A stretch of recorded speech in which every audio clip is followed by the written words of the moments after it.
Welcome everyone. My name is Werner-Gibbings. I'm a local Labor member for Brindabella. I also think I am the only type 1 diabetic in any of the parliaments in Australia, and I haven't checked that, so it doesn't matter. As far as I'm concerned, let's just say that I am. I am here. It's National Diabetes Week. The theme this week for National Diabetes Week is prevention and management. I completely agree with prevention. Don't get it. If you can at all avoid it, it makes your life much better.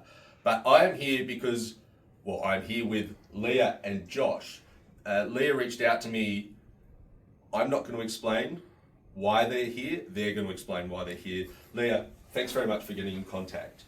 Tell me what your mission is and how you're dealing with it. Well, thank you very much, Seamus. Josh and I have a little 3-year-old named Violet who lives with type 1 diabetes, and she is in daycare.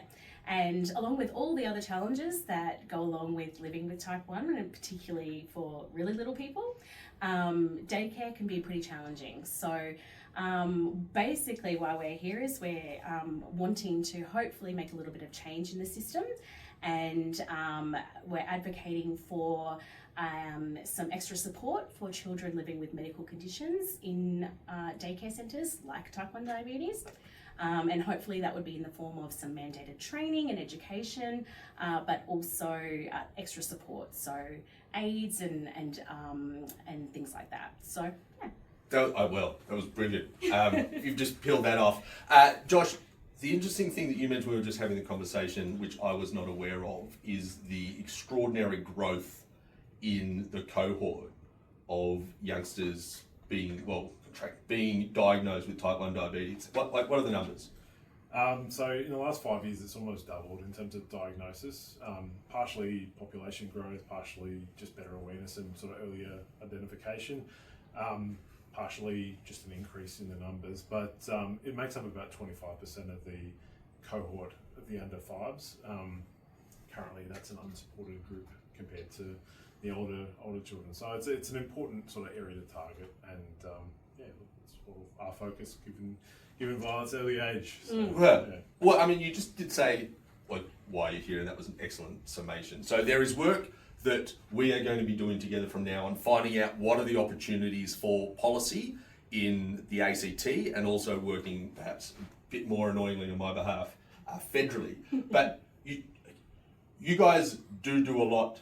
I got a beanie, Type 1 Foundation. You do a lot in the diabetic sort of community, as it were. Like, just quickly, you're not just people who randomly showed up. You have been involved since the diagnosis. What are you doing at the moment?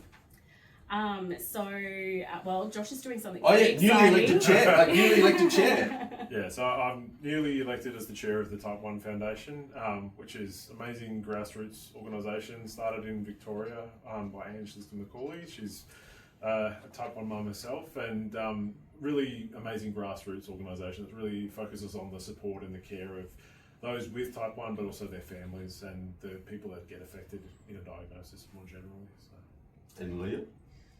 Lots of bits and pieces. Lots. Yeah, your paragraph is that big. Just basically, I think, when you have a child with a condition, you want to do anything that you can do to make their life a little bit easier. So yeah, I'm heavily involved with the Type 1 Foundation, Breakthrough T1D, the Rio Tinto Children's Diabetes Centre, basically anything that I can do to kind of make life better for my little girl, but also people living with Type 1 at any age, like yourself.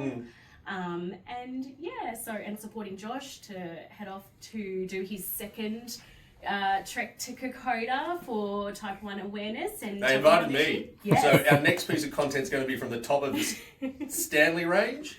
I got 3,000 metres up, should be fine. Yeah. I haven't said yes yet, but we'll have a look at the information. We'll work on that. Yeah. One of the things that we were agreeing with when we had the conversation is it does feel, when you get type 1 diabetes or you are caring for someone with type 1 diabetes, you're feeling like you're swimming alone.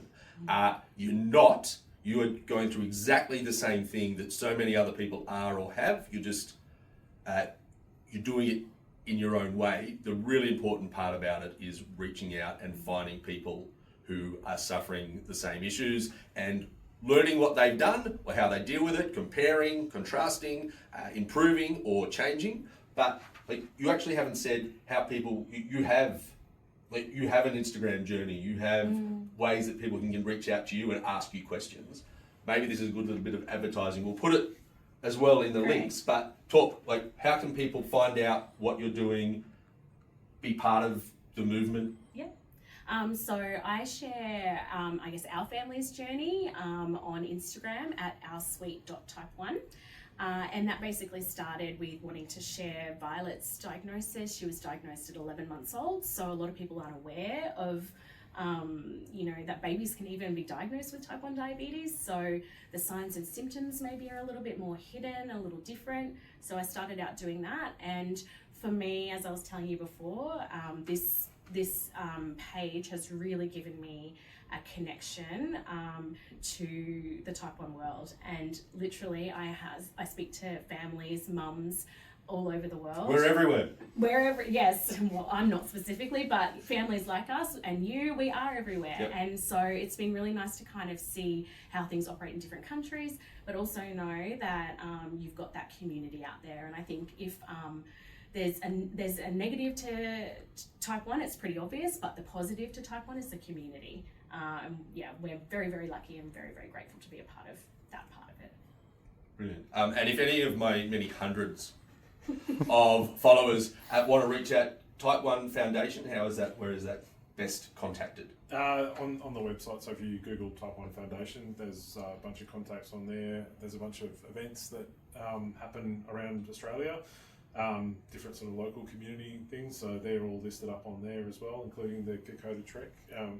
You can get more information from there, but you can just reach out directly to the foundation on there as well. Killer. Thank you, Josh. Oh, sorry. Thank you, Josh. Thank you, Leah. We only met like an hour ago. I think hopefully this is the start of something really, really cool. I hope so. Thank you. No, let's not hope. This is the start of something really, really cool. Awesome. Happy Diabetes Week. Yes. Look after yourself. Thank you. Thank you very much.